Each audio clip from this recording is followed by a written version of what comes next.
এই কর্ম ভিতরে যদি গর্ভাধানଠୁ আরম্ভ କରି গর্ভাধান পুংসবন সীমন্তরায়ণ জাতকর্ম নামকরণ নিষ্ক্রমণ অন্নপ্রাশন চূড়াকর্ম কর্ণবেধ তারপরে হল উপনয়ন বেদারম্ভ সমাবর্তন বিবাহ বানপ্রস্থ সন্ন্যাস এবং অন্ত্যেষ্টি 16টি কর্ম মଣିষর মা গর্ভরে সৃষ্টি হবাঠু আরম্ভ করে শরীর পাত পর্যন্ত 16টি ভাগরে বিভক্ত করা যাইছে এবং সেই অন্ত্যেষ্টি সংস্কার বৈদিক সিদ্ধান্ত অনুসারে চতুর্বেদর 40 অধ্যায়ের 15 মন্ত্রে লেখিলে ভস্মান্তং শরীরম শরীর ভস্ম পরে ଆଉ ତା ପାଇଁ କିଛି কর্ম ହିଁ ନାହିଁ। ତେଣୁ এই কর্ম ভিতরে ଯେଉଁ কর্ম ସବୁ ଲାଗିଛି ଇଏ ବୈଦିକ ବିଚାରରେ ନୁହେଁ, ଇଏ ପୁରାଣ ମତରେ ପୌରାଣିକ କର୍ମକାଣ୍ଡରେ ଏସବୁ ଲିପିବଦ୍ଧ କରାଯାଇଛି ନିଜ ମନ ଅନୁସାରେ। କିନ୍ତୁ ଭସ୍ମାନ୍ତଂ ଶରୀର ତାହେଲେ ଏ ଭସ୍ମ ସରିଲା ପରେ ଏ ଶରୀର କ'ଣ ମରିଗଲା କି? ଆଜ୍ଞା ଶରୀର ମରିନି, ଆତ୍ମା ଅମର ଅବିନାଶୀ ନଷ୍ଟ ହେଇଛି କି?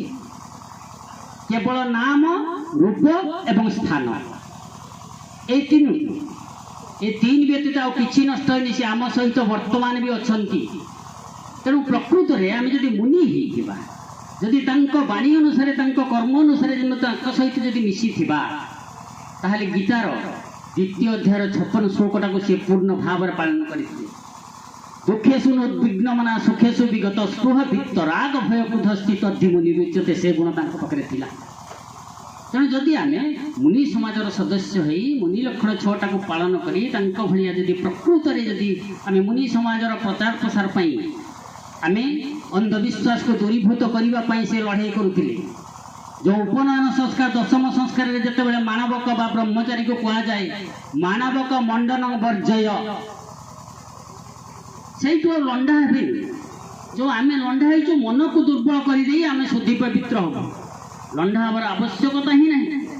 ଯଦି ଲଣ୍ଡା ହେଲେ ଯଦି ଲଣ୍ଡା ନହେଲେ ଯଦି ଅପବିତ୍ର ରହିବେ ତାହେଲେ ପଞ୍ଜାବୀମାନେ ତ କେବେ ଚୁଟି କାଟନ୍ତିନି, ସେମାନେ ପବିତ୍ର ହେବେ କେମିତି? ମା ମାନେ ଯେଉଁମାନେ ଘରର ଭାତ ରାନ୍ଧୁଛନ୍ତି, ଯେଉଁମାନେ ଆମ କୁଳଲକ୍ଷ୍ମୀ ବୋଲି କହୁଛି, ସେମାନେ ତ ଲଣ୍ଡା ହେଉନାହାନ୍ତି, ସେମାନେ ପବିତ୍ର ହେବେ କେମିତି? ତେଣୁ ବୈଦିକ ସିଦ୍ଧାନ୍ତ ଅନୁସାରେ କର୍ମ କିଛି ହିଁ ନାହିଁ। ତେଣୁ ପୁରାଣ ମତ ଅନୁସାରେ ବିଭିନ୍ନ ପ୍ରକାର କର୍ମକୁ ଇଏ କରିଛନ୍ତି। କିନ୍ତୁ ପ୍ରକୃତରେ ଯଦି ଆମେ ବାପା ମାଙ୍କର ଶ୍ରାଦ୍ଧ ଦେବା ଜୀବିତ ଅବସ୍ଥାରେ, ପୂଜ୍ୟାତ ଅହରହ ଶ୍ରାଦ୍ଧ, ବାପା ମାଙ୍କର ଜୀବିତ ଅବସ୍ଥାରେ ତାଙ୍କର ରକ୍ଷଣାବେକ୍ଷଣର ଦାୟିତ୍ୱ ନେଇ ପୁତ୍ ନରକରୁ ଉଦ୍ଧାର କରିବା ଦାୟିତ୍ୱ ଆମର। ମଲା ପରେ ପୁତ୍ ନରକ ନାହିଁ ଆଜ୍ଞା। ବଞ୍ଚିଥିଲା ବେଳେ ବାର୍ଦ୍ଧକ୍ୟ ଅବସ୍ଥାରେ ଜରାଜୀର୍ଣ୍ଣ ଶରୀର ରୋଗକ୍ଳିଷ୍ଟ ଶରୀରକୁ ଯେଉଁ ପୁଅମାନେ ଯତ୍ନର ସହିତ ରକ୍ଷା କରନ୍ତି ସେ ପୁତ୍ ନରକରୁ ଉଦ୍ଧାର କରି ବାପା ମାଙ୍କୁ ଏ ଶରୀରର ପିଣ୍ଡକୁ ରକ୍ଷା କରନ୍ତି, ସେ ହେଉଛି ପିଣ୍ଡଦାନ। ତେଣୁ ଏ ସମସ୍ତ କର୍ମକୁ ସେ ମାନିଥିଲେ ଏବଂ କହିଥିଲେ। ଏବେ ଏଇ କିଛି ଦିନ ତଳେ ଗଲା ମାସ 7 ତାରିଖରେ ଯେଉଁ ବିବାହ ସଂସ୍କାର ଯାଇଥିଲା, ଗୋଟେ ବିବାହ ହେଇଥିଲା ହଳଦୀପରା ଆଶ୍ରମରେ, ସେ ମୋତେ କହିଥିଲେ।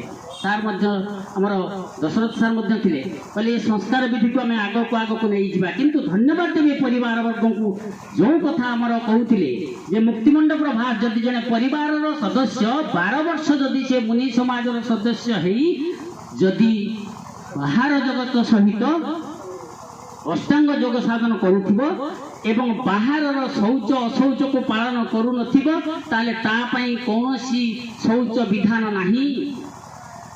ଆଉ ଯଦି ଏ କଥାକୁ ଆମେ ଯଦି ପ୍ରମାଣ କରିବା ତାହେଲେ ଶୁଦ୍ଧି କେମିତି ହେବ?